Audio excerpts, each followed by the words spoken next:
One of the joys of getting older, and this goes especially for you high schoolers, is the process of getting a job or even joining a group, such as a youth group, is getting to fill out the information sheet or the dreaded job application and interview.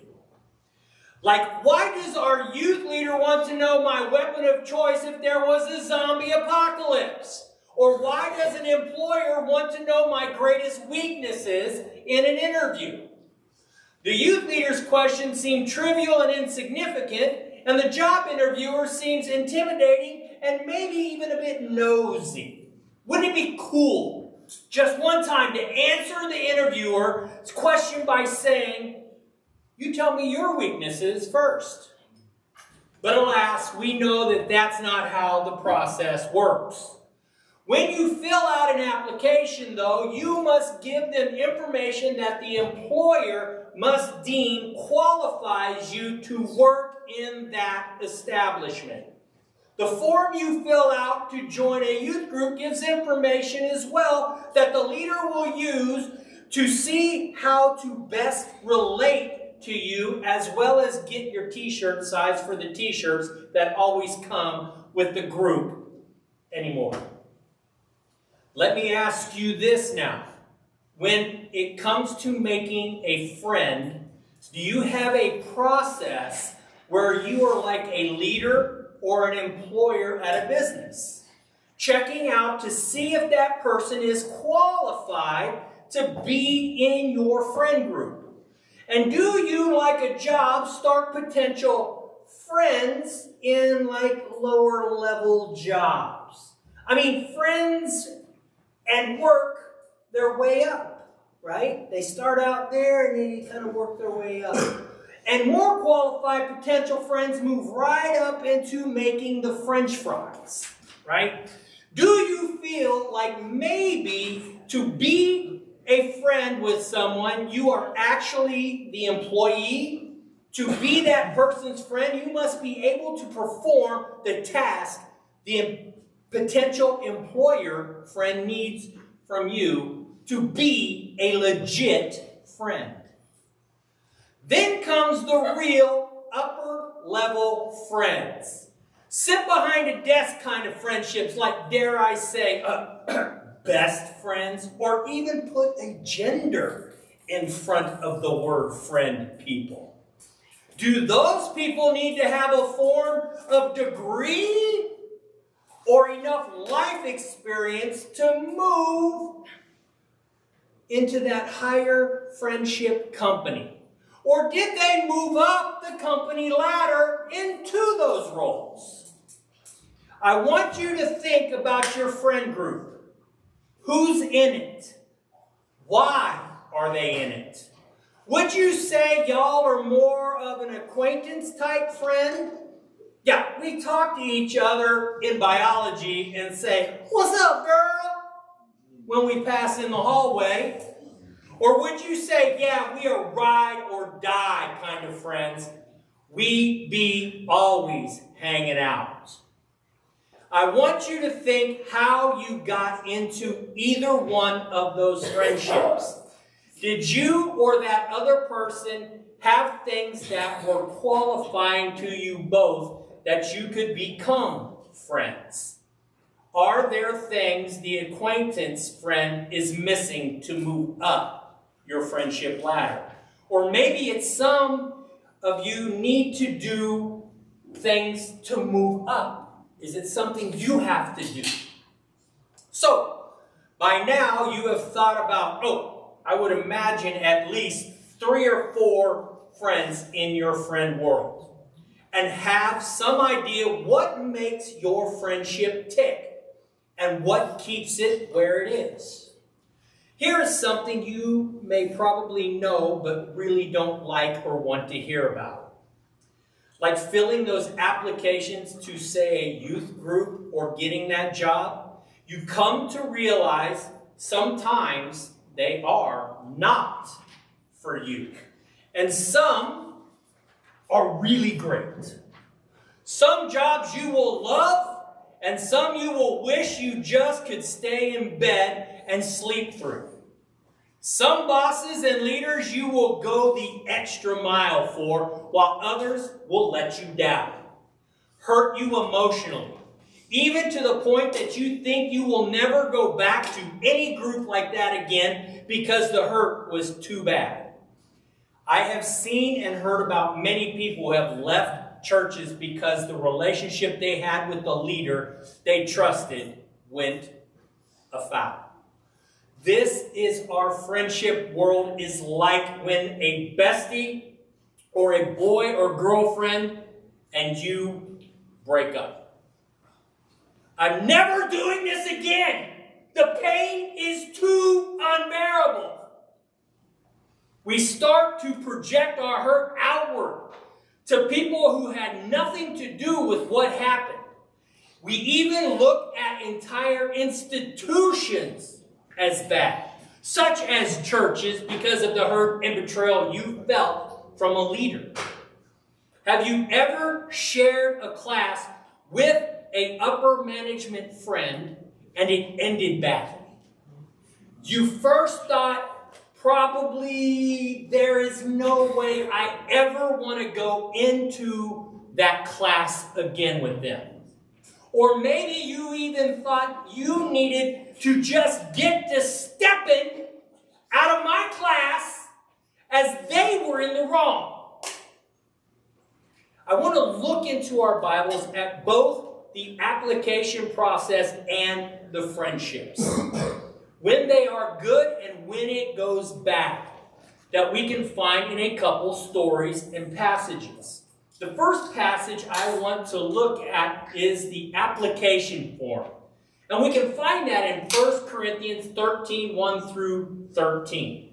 If you have your Bibles or your phones, I will give you a few seconds to get that up. 1 Corinthians 13, 1 through 13.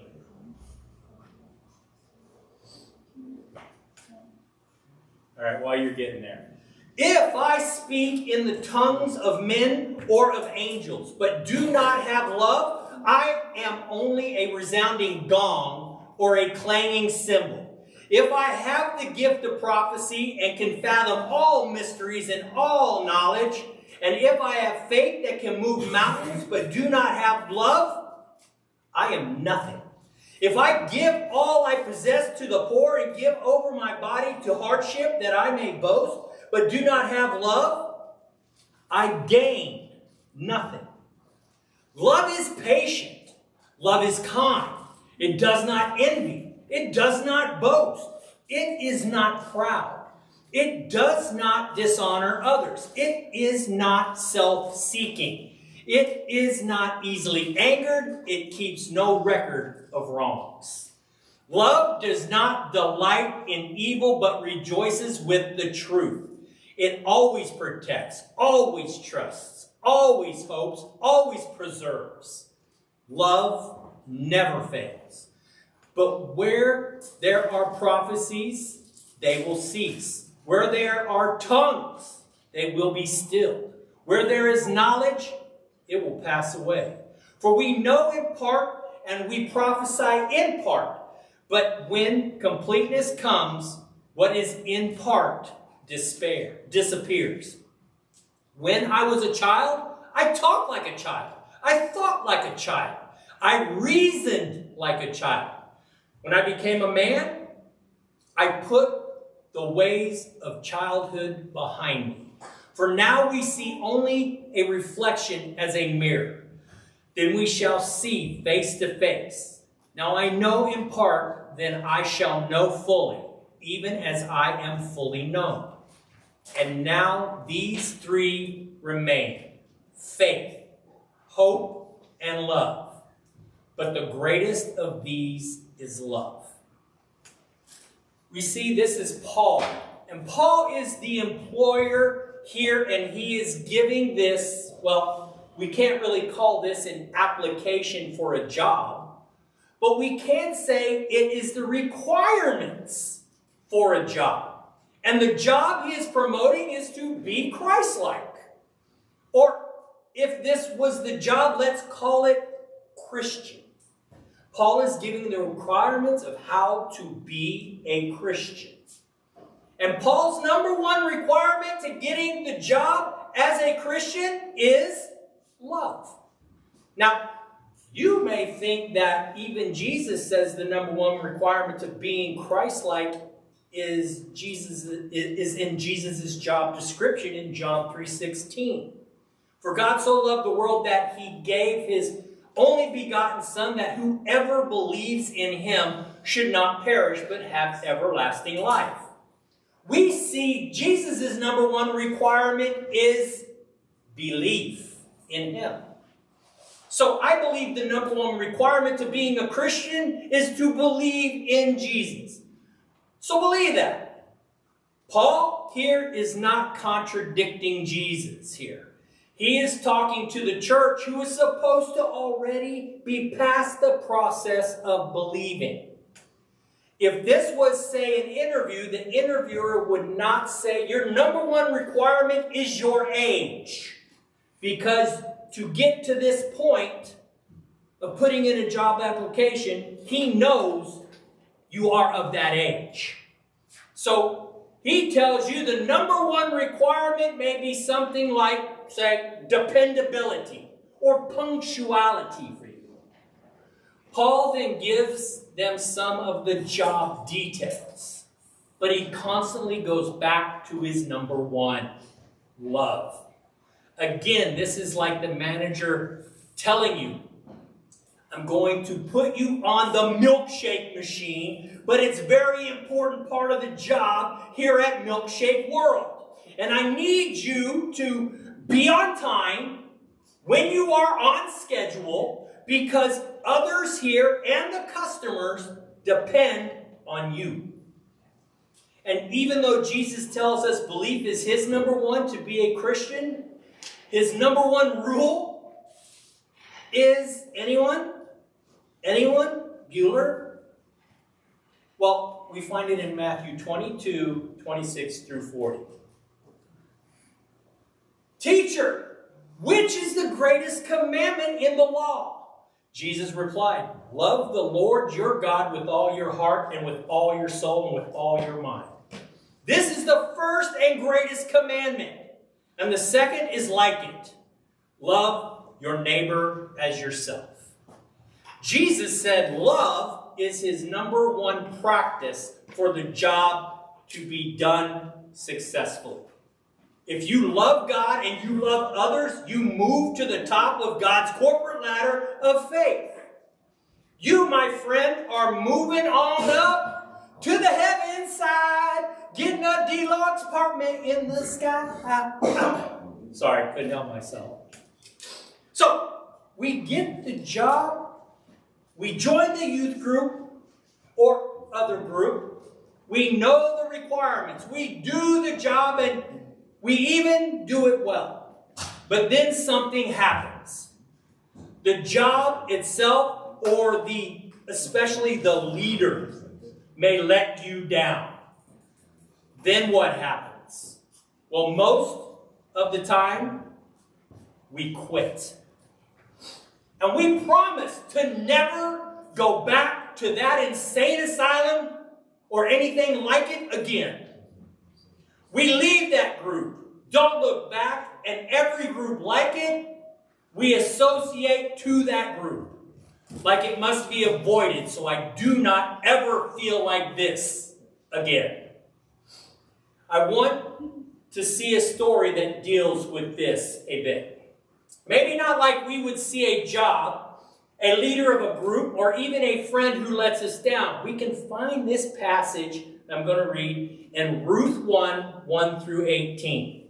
So jump over in your apps or Bibles to Ruth 1, 1 through 18. And this is fairly long. In the days when the judge ruled, there was a famine in the land. So a man from Bethlehem in Judah, together with his wife and 2 sons, went to live for a while in the country of Moab. The man's name was Elimelech. His wife's name was Naomi, and the names of his two sons were Mahlon and Chilion. They were Ephrathites from Bethlehem, Judah, and they went to Moab and lived there. Now Elimelech, Naomi's husband, died, and she was left with her two sons. They married Moabite women, one named Orpah and the other Ruth. After they had lived about 10 years there, both Mahlon and Chilion also died. And Naomi was left without her two sons and her husband. When Naomi heard in Moab that the Lord had come to the aid of his people by providing food for them, she and her daughter-in-laws prepared to return home from there. With her two daughter-in-laws, she left the place where she had been living and set out on the road that would take them back to the land of Judah. Then Naomi said to her two daughter-in-laws, "Go back, each of you, to your mother's home.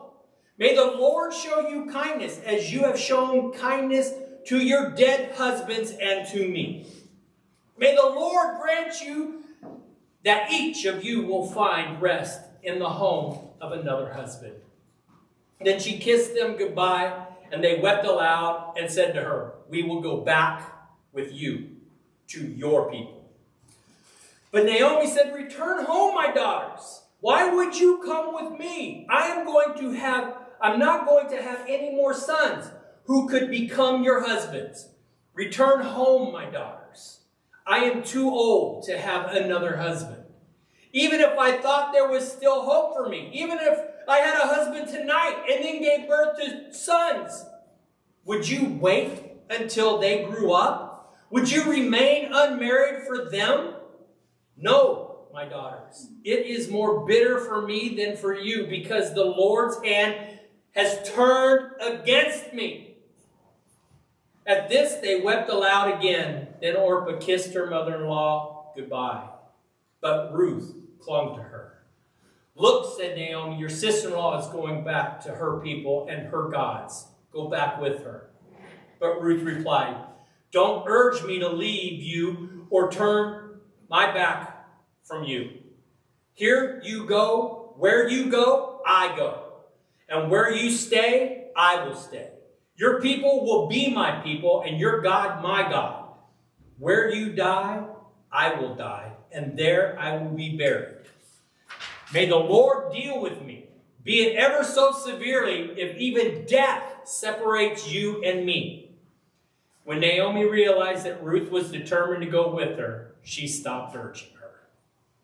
Now, in this story, we see the women here named Naomi, see a woman named Naomi, and when this kicks off, even though her and her husband Elimelech moved to Moab to get away from a huge famine, life was okay. It was pretty decent. Two sons, what every good Israelite woman wanted. Keeping that legacy and last name churning, man. And the sons had gotten married. Now, they weren't Moabite women, but I'm sure they will take on the job of being Israelites someday. Then tragedy strikes. Elimelech dies. Then Naomi's two sons die.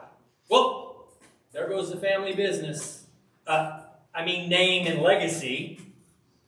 And the two wives, well, they hadn't made that conversion as of yet.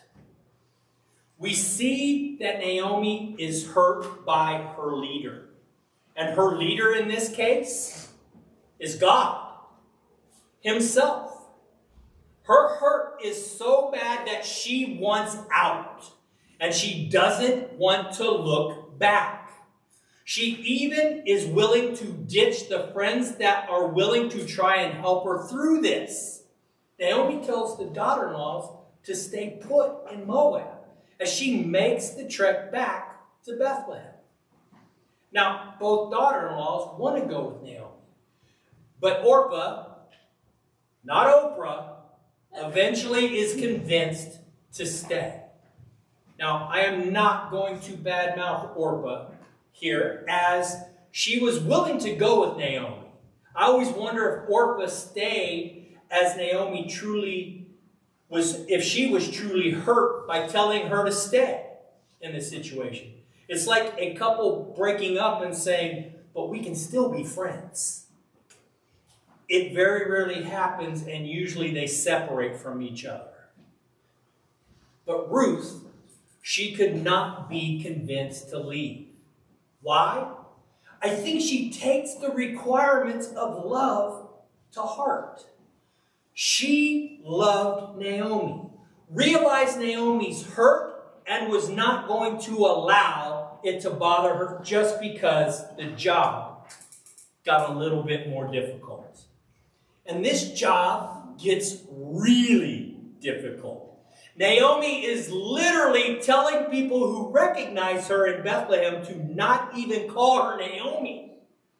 We see in verse a bit later in the same chapter, in verse 20, Naomi says this, "Don't call me Naomi." She told them, "Call me Mara, because the Almighty has made my life very bitter." She's saying that about God. I mean, how angry are you at your boss or leader to change your name to something like that? Imagine a youth leader hurts your feelings and you go to school and you say, "Don't call me by my name." I changed it to Jerkenstein because my youth leader is a jerk. To do that, I think, would be, well, first weird, as Jerkenstein is kind of odd. But I think we could see your absolute pain as well towards that person. Naomi is full on eating pints of ice cream in pain. And Ruth is the friend to the end here. She sees Naomi's struggles and she stays. She supports. And most of all, she loves Ruth. I think it gets what it takes. She gets what it takes to be a true friend. I asked you earlier if you had an application for a friend. What would be your requirements?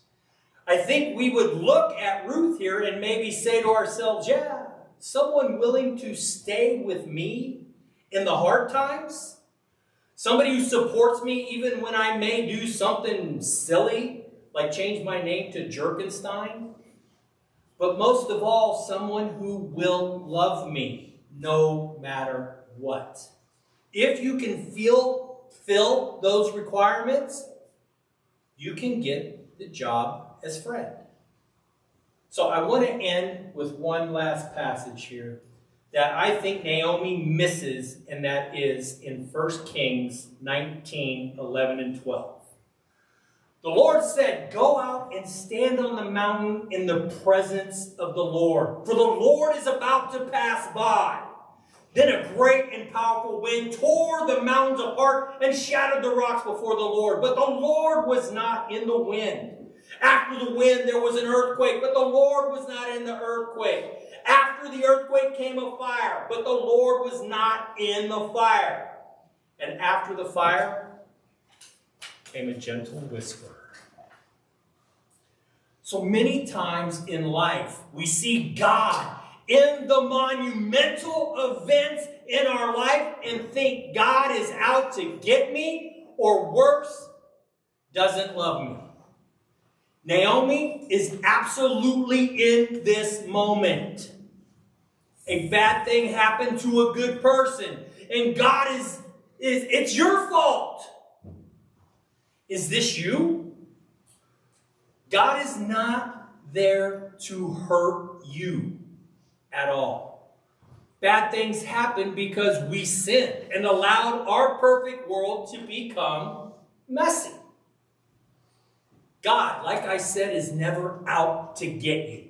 If you truly love something, you never want harm to befall that. I love how it says, after the fire came a gentle whisper. God is in the whisper. Ruth is in the whisper of Naomi's life. Ruth is there for Naomi. Isn't that what real friends do?